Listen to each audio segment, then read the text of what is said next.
Very good morning to all. Let's start class 10 chapter 9 agriculture in India. आज हम जो discuss करेंगे हमारे इंडिया में किस प्रकार से खेती की जाती है, एग्रीकल्चर से रिलेटेड कौन कौन सी टर्म एंड कंडीशंस रिलीज़ की जाती हैं उनके बारे में डिस्कस करेंगे। तो फर्स्ट ऑफ ऑल हम डिस्कस कर लेते हैं इंट्रोडक्शन के बारे में। India is an agriculture country. Bharat जो है वो कृषि प्रधान देश है जहाँ के मैक्सिमम लोग आपके कृषि पर डिपेंड है। Second is approximately 55% population directly depend on agriculture field। Means 2011 के अकॉर्डिंग टोटल जो पॉपुलेशन है थी जो आपकी 121 करोड़, मतलब 1 to 1 करोड़, जिसका 55% जो आपकी पॉपुलेशन है वो आपकी डायरेक्ट डिपेंड है किस पर? एग्रीकल्चर फील्ड पर। Agriculture field and allied activities, मतलब उससे रिलेटेड जो भी आपकी एग्रीकल्चर से रिलेटेड जो भी आपकी एक्टिविटीज़ हैं उसमें आपके 55% लोग इन्वॉल्व हैं आपके एग्रीकल्चर से फील्ड से related. In India agriculture is being done from around 7000 year ago from the time of Mohenjodaro civilisation.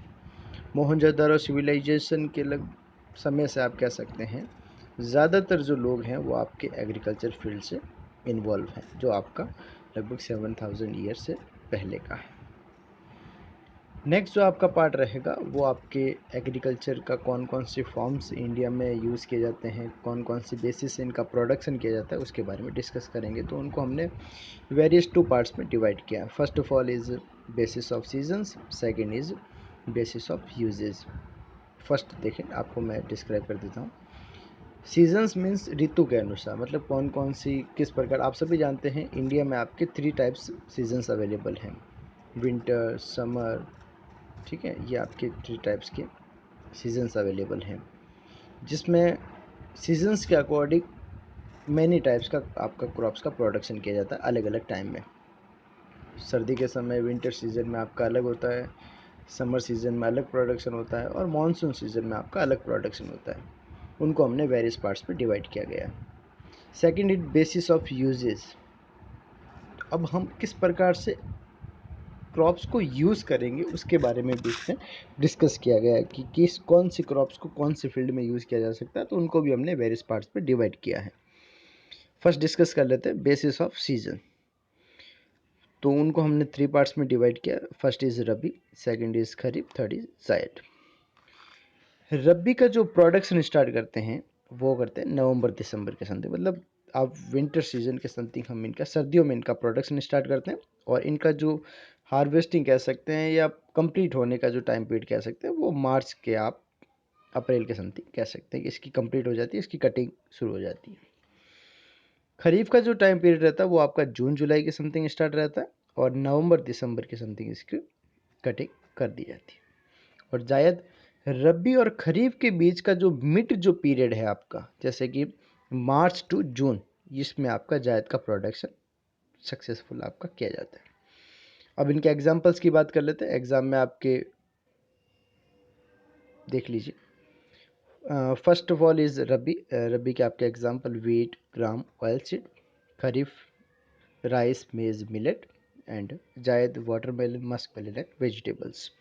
जायद के अंदर जितने भी आपके फ्रूट्स वेजिटेबल्स हैं वो सारे आपके जायद के अंदर आते हैं। Next is basis of uses के अकॉर्डिंग देखें तो इनको हमने 4 पार्ट्स में डिराइव किया है। First of all is food grain, second is commercial crop, third is plantation crop, fourth is garden crops. इनकी डेफिनेशंस आपको एग्जाम में पूछी जाती हैं, तो उनकी डेफिनेशंस आपको याद करनी है। इजी डेफिनेशंस हैं और उनके एग्जाम्पल्स आपको याद रखने हैं, मतलब नाम के अकॉर्डिंग आपको इनके एग्जाम्पल आप याद कर सकते हैं। First of all is food grain, such crops which are used for eating and form of food. मतलब वो क्रॉप्स कह सकते हैं जिसको आप यूज़ करते हैं किसके पर्पज़ से? ईटिंग के पर्पज़ से, मतलब जिसको आप फूड के फॉर्म में यूज़ कर सकते हैं, like rice, wheat and millet. और भी बहुत सारे एग्जाम्पल है बट ये आपके लिए ईजी रहेंगे।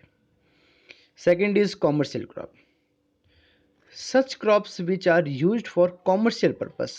कॉमर्शियल का मीनिंग समझे, लाइक इंडस्ट्री, मतलब आप जिसको डायरेक्ट यूज़ नहीं कर सकते हैं, जिसको आप इंडस्ट्री के थ्रू आप यूज़ कर सकते हैं, कॉमर्शियल पर्पस के थ्रू आप लोगों तक उसको डिलीवर कर सकते हैं, like cotton, jute, rubber.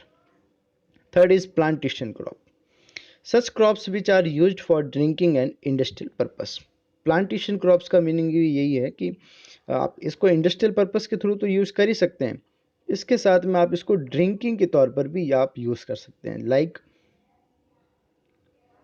T, coffee and species. जो भी आपकी चाय, जो कॉफ़ी और स्पेसीज जैसे लाइक मसाले वगैरह जो भी आपके हैं वो रिलेटेड आप कर सकते हैं। टी का मैक्सिमम जो आपका प्रोडक्शन होता है वो आपका आसाम में होता है, कॉफ़ी का मैक्सिमम प्रोडक्शन आपका कर्नाटका, एंड स्पेसीज का मेन जो आपका प्रोडक्शन होता है वो केरला और तमिलनाडु के साइड में रहता है।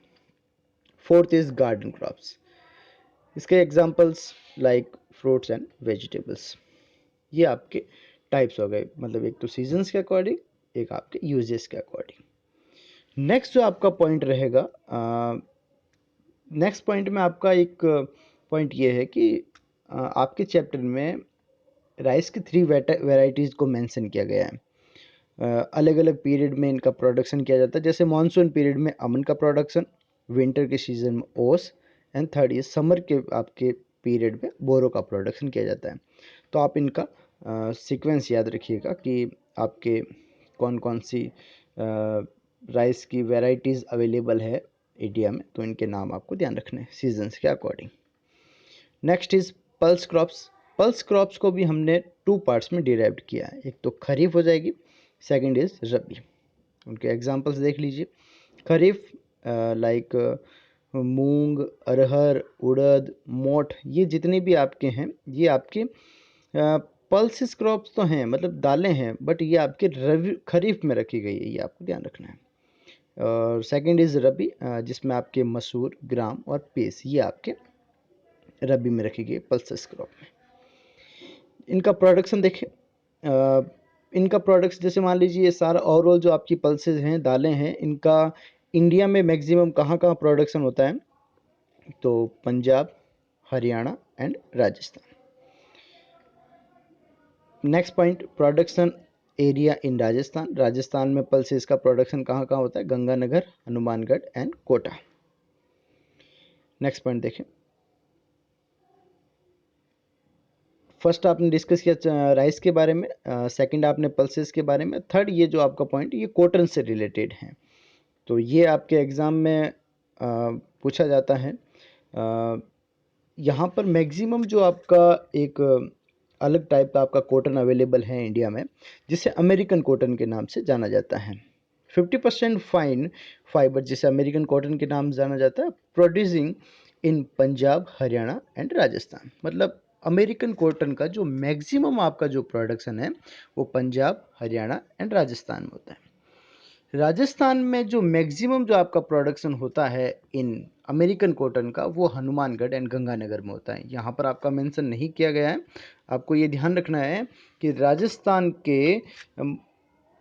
हनुमानगढ़ हनुमानगढ़ एंड गंगानगर में आपका अमेरिकन कॉटन का मैक्सिमम प्रोडक्शन होता है, ये आपको ध्यान रखना है। इंडिया के बेसिस से पूछे तो आपको 3 स्टेट्स के नाम ध्यान रखने हैं, पंजाब, हरियाणा एंड राजस्थान। एंड राजस्थान की बेसिस से पूछें तो आपको ध्यान रखना है हनुमानगढ़ एंड गंगानगर, ये आपको ध्यान रखना है। नेक्स्ट पॉइंट जो आपका रहेगा वो आपका रहेगा एक टेबल से रिलेटेड है, आपके बुक के अंदर पूरा मेंशन किया गया है, एज ए पैराग्राफ के फॉर्मेट में दिया गया है, तो मैंने ये आपका एक ईजी वे में क्रिएट कर दिया है। इजी वे में क्रिएट करने का रीज़न ये है कि आप इसको टेबल को याद कर लें। अगर आप इस टेबल को फॉर्मेट को अगर डायरेक्ट याद कर लेते हैं तो इस टेबल के फॉर्मेट के थ्रू आप पैसेज क्रिएट कर सकते हैं। पैसेज क्रिएट करने का आप बुक की हेल्प लें, आप पैसेज पढ़ें और पैसेज में जो आपकी लाइन मेंशन कर रखी है वो एज इट इज़ आपकी इस टेबल में शो कर रखी है। ये तो मैं आपको एग्ज़ाम में आपकी किस प्रकार से क्वेश्चन बनेगा वो भी मैं आपको अभी बता दूंगा। तो फर्स्ट अगर हम डिस्कस करें कि इस टेबल को किस प्रकार से आपको समझना है वो देखें। तो जैसा कि मैंने आपको रबी खरीफ की वैरायटीज़ के बारे में बताया कि कौन कौन सी टाइप्स आपकी रबी की अवेलेबल हैं, खरीफ की अवेलेबल हैं।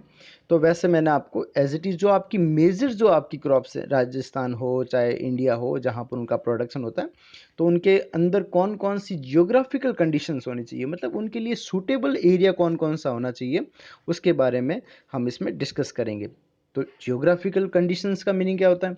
जियोग्राफिकल कंडीशंस का मीनिंग होता है कि सूटेबल जो एरिया आपका रहेगा, जहाँ पर आपकी लाइक टेम्परेचर, जिसे तापमान, जैसे गर्मी सर्दी बारिश वगैरह वो मेंशन किया जाता है। रेनफॉल एरिया कह सकते हैं, जहाँ पर ज़्यादा गर्मी है तो वहाँ पर बारिश क्या होनी चाहिए, ज़्यादा सर्दी है तो वहाँ पर बारिश का एरिया कितना कितना सेंटीमीटर होना चाहिए, और कौन कौन से आपकी सॉइल्स अवेलेबल हैं। तो उसकी 3 कैटेगरी के अकॉर्डिंग हमने उनको डिराइव्ड किया गया है। तो इस टेबल के अंदर आप क्या क्या मेंशन करेंगे? फर्स्ट ऑफ ऑल कौन सी क्रॉप से रिलेटेड है।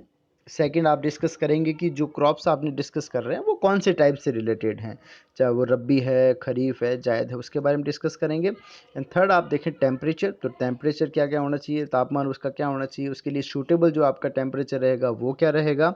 एंड नेक्स्ट आप देखेंगे रेनफॉल क्या होनी चाहिए सेंटीमीटर में, आपकी जो एनुअल जो रेनफॉल है, यहाँ पर मंथली रेनफॉल आप नहीं कह सकते, यहाँ पर एनुअल जो रेनफॉल है वो आपकी सेंटीमीटर में क्या होनी चाहिए, आपके कौन कौन से स्टेट में मैक्सिमम इनका प्रोडक्शन होता है, कौन से डिस्ट्रिक्ट में इनका मैक्सिमम प्रोडक्शन होता है, और कौन सी सॉइल उनके लिए सूटेबल रहेगी। तो हम डिस्कस कर लेते हैं। फर्स्ट जो हम डिस्कस करेंगे वो आपकी जो रहेगी वो वीट रहेगी। कौन सी रहेगी? वीट रहेगी। तो वीट के लिए जो आप सभी जानते हैं, वीट जो है वो आपकी एक रबी क्रॉप है। कौन सी क्रॉप है? रबी क्रॉप है, जिसके लिए जो सूटेबल जो आपका टेम्परेचर रहेगा वो रहेगा आपका 10 डिग्री सेल्सियस से लेके 25 डिग्री सेल्सियस। ये आपको ध्यान रखना है। फिर देखें नेक्स्ट जो आपका पॉइंट रहेगा रेन। तो रेन के देख लिए देखें 25 सेंटीमीटर टू 75 सेंटीमीटर, ये आपके लिए सूटेबल रेनफॉल रहेगी। नेक्स्ट पॉइंट देखें स्टेट्स के लिए, इसके कौन कौन से आपके मैक्सिमम वीट का प्रोडक्शन होता है इंडिया के अंदर। तो सबसे ज़्यादा जो आपका वीट का मैक्सिमम जो आपका प्रोडक्शन होता है वो होता है यूपी, हरियाणा, पंजाब, एमपी, यहाँ पर आपका मैक्सिमम प्रोडक्शन होता है। राजस्थान में कहाँ कहाँ मैक्सिमम प्रोडक्शन होता है, तो वो देखें गंगानगर एंड हनुमानगढ़। तो आपको ध्यान रखना है। इसे गंगानगर को हाउस ऑफ व्हीट के नाम से भी जाना जाता है, मतलब आप अन्न का घर कह सकते हैं या गेहूं का घर कह सकते हैं, आपको ये ध्यान रखना है। इसके लिए जो सूटेबल जो सॉइल रहेगी वो रहेगी आपकी लाइट क्ले सॉइल, ये आपको ध्यान रखना है। तो देखिए एक बार वापस डिस्कस करें। वीट के लिए जो आपकी टाइप रहेगा वो आपका रबी टाइप रहेगा। टेम्परेचर जो रहेगा वो आपका 10 डिग्री सेल्सियस से 25 degree Celsius. Rainfall 25 centimetre to 75 centimetre. States UP, Haryana, Punjab, MP. Districts Ganganagar and Hanumangarh. Soil जो आपकी सूटेबल रहेगी लाइट क्ले सॉइल। नेक्स्ट जो हम डिस्कस करेंगे वो आपके करेंगे राइस क्रॉप्स के बारे में। तो आप सभी जानते हैं राइस जो आपकी क्रॉप्स है वो एक खरीफ क्रॉप्स है आपकी, जिसकी जो सूटेबल जो आपका टेम्परेचर है वो 20 degree Celsius to 25 degree Celsius रहेगा।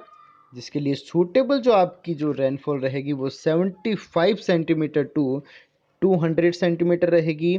और इंडिया में मैक्सिमम जो राइस का प्रोडक्शन होता है वो आपका वेस्ट बंगाल, आंध्र प्रदेश एंड यूपी में आपका मैक्सिमम प्रोडक्शन होता है। और राजस्थान में वीट का जहाँ पर मैक्सिमम प्रोडक्शन होता है वहीं पर आपका राइस का मैक्सिमम प्रोडक्शन होता है। तो वो कौन कौन सी है देखें, गंगानगर एंड हनुमानगढ़। और इसके लिए जो आपकी सूटेबल जो सॉइल रहेगी वो आपकी लाइट क्ले सॉइल रहेगी। तो एक बार डिस्कस करें वापस। राइस आप सभी जानते हैं खरीफ क्रॉप है। नेक्स्ट देखें इसके लिए सूटेबल जो आपका टेम्परेचर रहेगा वो आपका 20 सेल्सियस से लेके 25 सेल्सियस के बीच में रहेगा। सूटेबल जो इसकी सॉइल रहेगी 75 सेंटीमीटर टू 200 सेंटीमीटर। मैक्सिमम जो प्रोडक्शन होता है वो वेस्ट बंगाल, आंध्र प्रदेश एंड यूपी में होता है, यूपी उत्तर प्रदेश में। राजस्थान के अंदर गंगानगर, हनुमानगढ़। और इसके लिए जो सूटेबल जो आपकी सॉइल रहेगी वो आपकी रहेगी लाइट क्ले सॉइल। थर्ड देखें डिस्कस करते हैं मेज़। मेज़ आप सभी जानते हैं जिसे हिंदी में मक्का के नाम से जाना जाता है।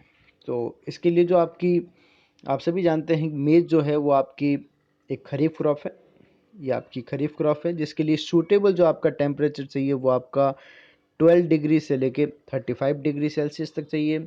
सूटेबल जो इसकी जो आपकी रेनफॉल है वो 50 सेंटीमीटर टू 100 सेंटीमीटर। मैक्सिमम मेज़ का प्रोडक्शन कर्नाटका, जो मैक्सिमम जो आपका मक्का का जो प्रोडक्शन होता है जो आपका कहाँ पर होता है, एक्चुअली बुक में तो आपके आंध्र प्रदेश, कर्नाटका एंड राजस्थान दे रखा है, बट अभी की रिपोर्ट के अनुसार मैक्सिमम जो आपका मेज़ का जो प्रोडक्शन होता है वो आपका कर्नाटका में होता है। तो आप ऊपर नीचे कर सकते हैं, उसमें कोई प्रॉब्लम नहीं। आंध्र प्रदेश, कर्नाटका, राजस्थान, और राजस्थान के अंदर मैक्सिमम जो इनका प्रोडक्शन होता है वो होता है कोटा, बूंदी एंड बारा। इसे बरन नहीं पढ़ेंगे आप लोग, इसे हमेशा बारा के नाम से ही पढ़ा जाता है, तो आप थोड़ा ध्यान रखें। और इसके लिए जो सूटेबल जो आपकी सोइल रहेगी, मेज़ जो हर बार एग्जाम में पूछा जाता है, बोर्ड एग्जाम इनके बारे में पूछा गया है कि मेज़ के लिए सूटेबल सॉइल कौन की है, तो आप ध्यान रखिएगा रेड एंड येलो सॉइल जो आपकी है, जो आपकी जो आपका कह सकते हैं प्लेट्यू जो रीजन है आपका, जो आपका कहाँ पर है, साउथ ईस्टर्न राजस्थान पर लोकेटेड है। ध्यान रखिएगा कहाँ पर लोकेटेड है, साउथ ईस्टर्न राजस्थान के साइड में लोकेटेड है, जो आपके कोटा, बूंदी और बारा डिस्ट्रिक्ट्स के अंडर हैं। ये आपको ध्यान रखना है। फोर्थ आप डिस्कस करें, फोर्थ जो आपका रहेगा मिलेट, जिसे बाजरा कहा जाता है। मैक्सिमम जो राजस्थान के जो लोग हैं वो बाजरा यूज़ करते हैं आज भी। लगभग राजस्थान के 65% जो लोग हैं वो मिलेट का यूज़ करते हैं। 65 टू 75% जो लोग हैं वो आपका किसका यूज़ करते हैं, मिलेट का यूज़ करते हैं, बाजरा यूज़ करते हैं मैक्सिमम आपका जो भी रूरल जो एरिया रहता है वहाँ पर। तो आप सभी जानते हैं मिलेट जो है वो आपकी खरीफ टाइप का क्रॉप है, जिसके लिए जो सूटेबल जो टेम्परेचर है वो 20 डिग्री से 30 डिग्री है। ध्यान रखिएगा ये 35 डिग्री है, ये आप सी लिखा हुआ आगे, ध्यान रखिएगा गलती नहीं करें, 25 टू 35 डिग्री सेल्सियस है। नेक्स्ट जो है वो आपका जो अगर रेनफॉल के बारे में डिस्कस करें तो वो हो जाएगा आपका 40 centimetre to 60 centimetre.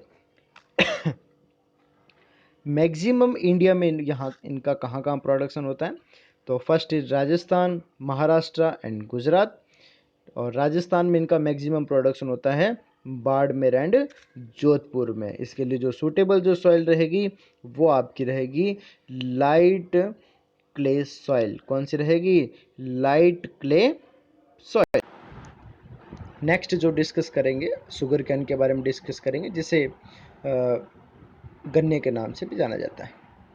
Sugar cane आप सभी जानते हैं कौन से टाइप्स की आपकी क्रॉप्स रहेगी, वो एक खरीफ टाइप की क्रॉप्स है, जिसके लिए सूटेबल जो आपका टेम्परेचर रहेगा वो 15 सेल्सियस टू 40 सेल्सियस तक रहेगा, जिसके लिए सूटेबल जो आपकी रेनफॉल है वो 100 टू 200 सेंटीमीटर।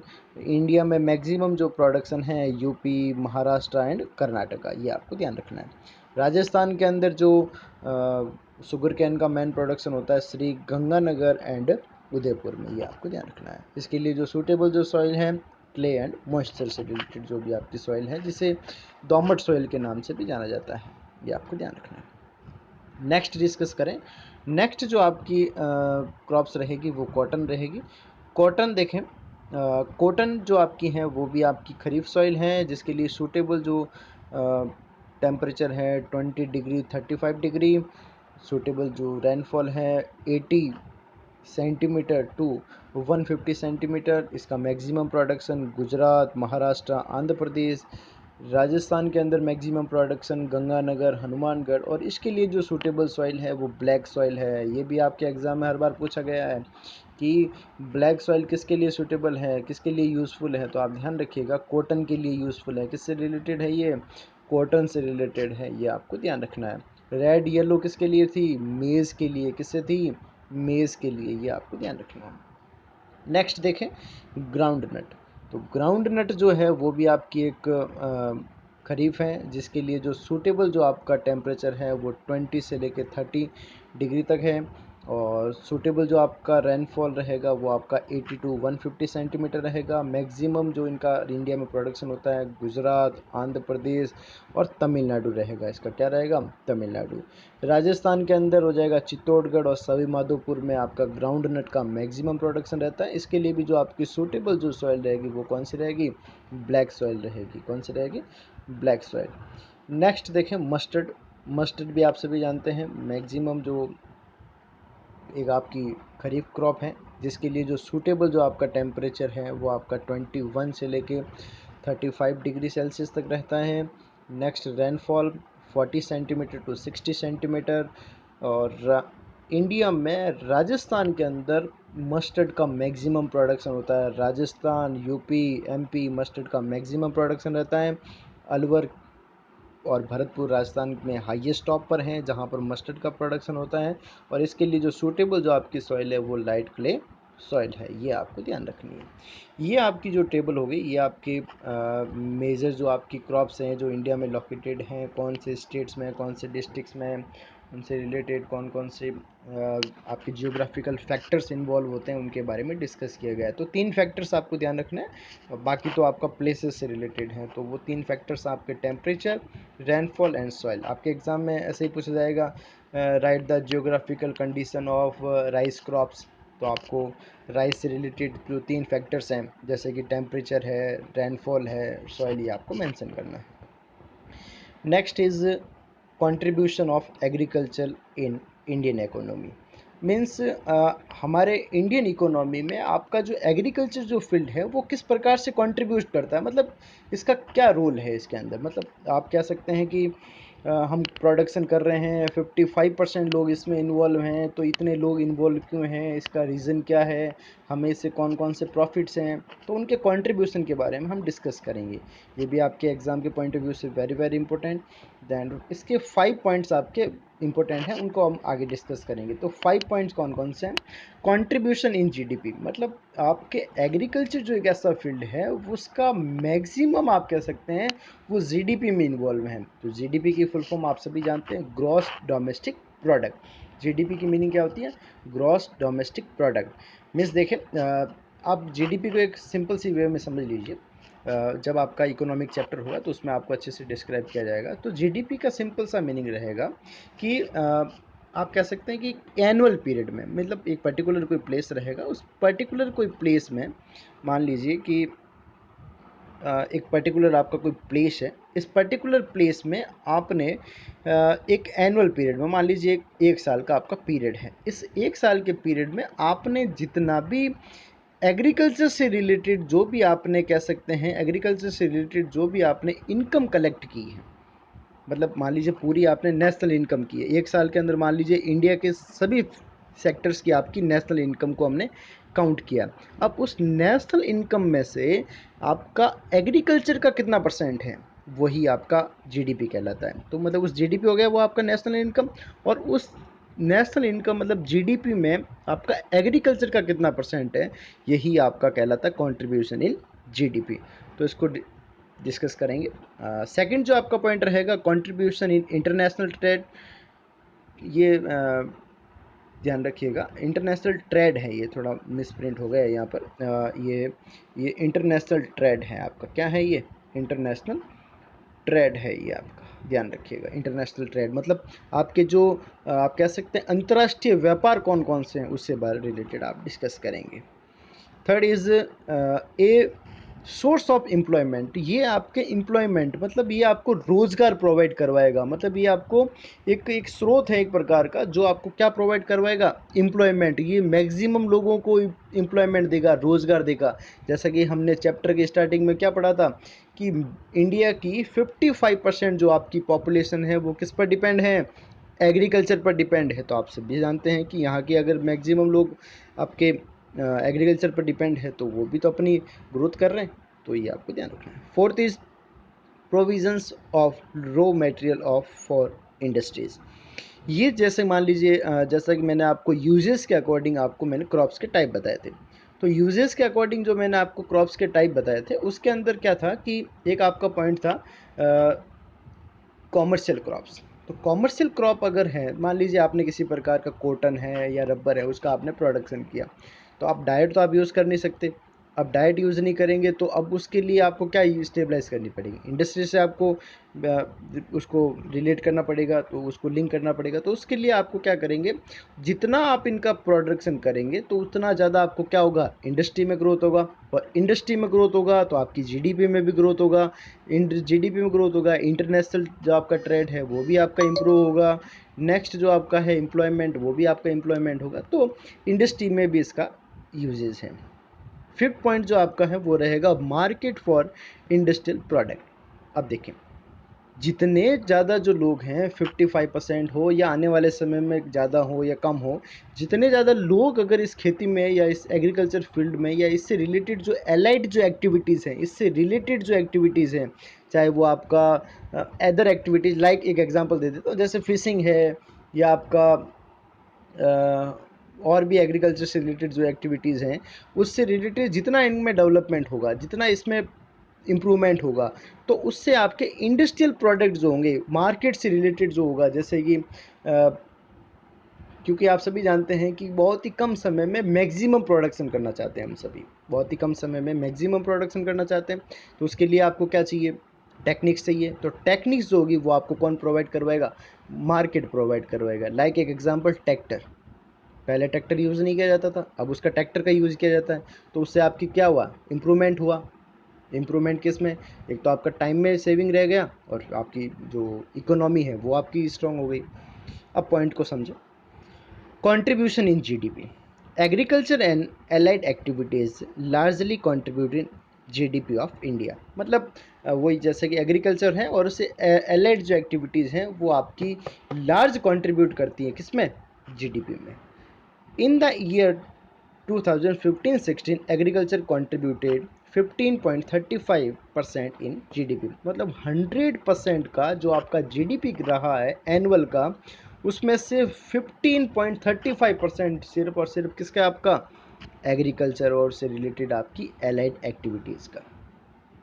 नेक्स्ट जो आपका पॉइंट है वो रहेगा contribution in international trade, in contact in the world, in contact to world agriculture products India contribute 2.07 in export. मतलब पूरे वर्ल्ड का जो हम एक्सपोर्ट करते हैं, मतलब जो हमारे यहाँ पर जो प्रोडक्शन होता है एग्रीकल्चर से रिलेटेड जो माल तैयार होता है, पूरे वर्ल्ड का 2.07% हम क्या करते हैं, एक्सपोर्ट करते हैं, भेजते हैं, निर्यात करते हैं दूसरे कंट्रीज़ को। ये आपको ध्यान रखना। अब वो कौन कौन सी मेजर आपके आइटम्स हैं जिनको अपन एक्सपोर्ट करते हैं, तो लाइक देखें कौन कौन सी हैं, T, sugar, oil seed, tobacco, species, fresh fruits and rice. ये आपके मेजर आपके आइटम्स हैं, आपके एग्रीकल्चर प्रोडक्ट्स हैं जिनको एक्सपोर्ट किया जाता है आपके इंडिया से। नेक्स्ट पॉइंट देखें, ये source of employment in India, agriculture is a direct source of employment for 55% of total population. ये आपका मैंने पहले ही मेंशन कर दिया था कि टोटल जो इंडिया की पॉपुलेशन है उसका 55% जो आपका पॉपुलेशन है वो आपका किस पर डिपेंड है, डायरेक्ट डिपेंड किस पर है, एग्रीकल्चर पर। फोर्थ पॉइंट देखें, provisions of raw material for industries. India get raw material for various agriculture-based industries such as cotton industry, sugar industry, jute industry through agriculture produce।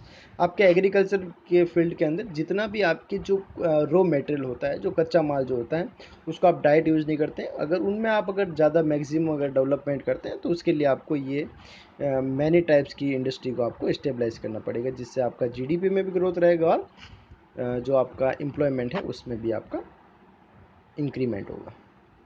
Fifth point, market for industrial product, this regions provide market for agriculture equipment such as tractor and cultivation equipment and fertilisers. मतलब मान लीजिए कि और जितने आपका improvement होगा, agriculture में ज़्यादा इम्प्रूवमेंट होगा, लोग ज़्यादा इन्वॉल्व होंगे, प्रोडक्शन को डबल करना है आप, तो उसके लिए इक्विपमेंट मतलब उपकरण जो हैं आपके खेती से रिलेटेड जो आपके इक्विपमेंट हैं उनको भी आपको क्या करना पड़ेगा, इम्प्रूवमेंट करना पड़ेगा। इनकी भी मार्केट में डिमांड बढ़ेगी। तो वो कौन कौन से प्रोडक्ट हैं, जैसे लाइक ट्रैक्टर है, कल्टीवेशन इक्विपमेंट है। कल्टीवेशन इक्विपमेंट का मतलब होता है कि जो आपके सिंचाई से रिलेटेड आपके जो उपकरण वगैरह होते हैं उनसे रिलेटेड, फर्टिलाइज़र, उर्वरक वगैरह होता है, तो इनमें भी आपकी ग्रोथ रहती है।